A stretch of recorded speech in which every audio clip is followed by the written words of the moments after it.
Deir Alla Inscription. It is difficult to overstate its importance. It's very exciting. For one thing, it's extra biblical confirmation of this guy Balaam from the canon, the seer who is of split loyalties, who rides a donkey that starts talking to him with the voice of God and stops and keeps him from doing what he wants to do. It's a really weird story, and it's one of the few people in the canon that we have extra biblical evidence for. The Deir Alla Inscription is this. It's a prophecy of Balaam that's not in the canon. And it's especially interesting because it talks about child sacrifice, which is, there's very little direct inscriptional stuff about human sacrifice or child sacrifice specifically.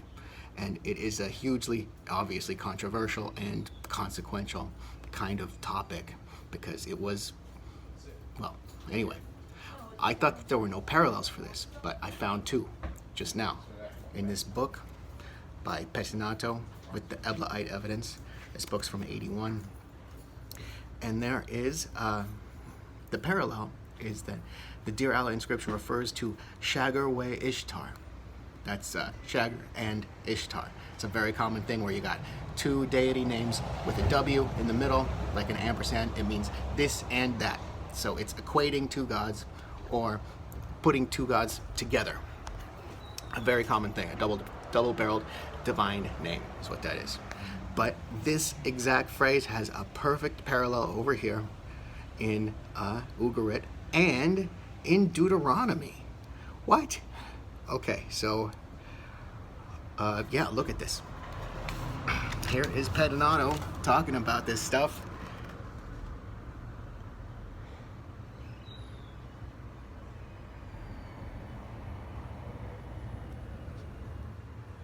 So maybe we can crack this one. The Deir Alla Inscription. I was not expecting to find the key to deciphering the Deir Alla Inscription when I was just sauntering through this Eblaite stuff.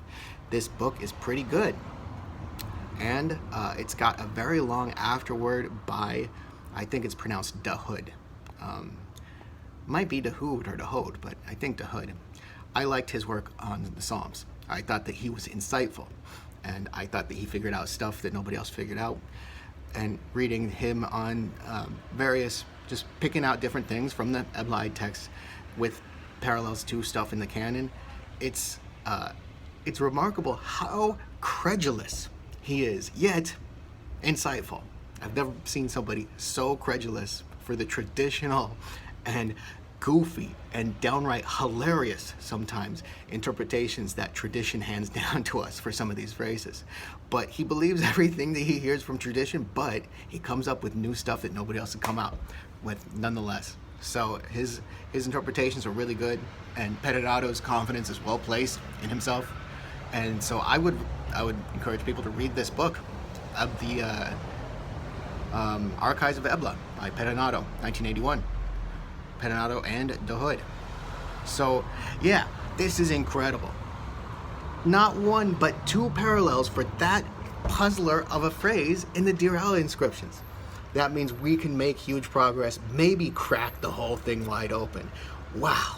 Maybe that could tell us something that we didn't know about child sacrifice in history.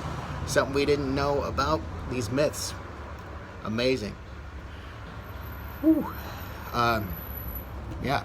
Spread the word. We're finding out incredible things here, even though we're homeless, even though we are suffering, even though we're all alone. We're still learning, we're still discovering, and we're still finding amazing things to study. Give to my my GoFundMe. Like and subscribe. Yeah, and tell your professors about me. Say there's an amateur who's doing amazing things. And I need a senior writer. Also trying to go to college and actually go to legit. Okay, bye-bye.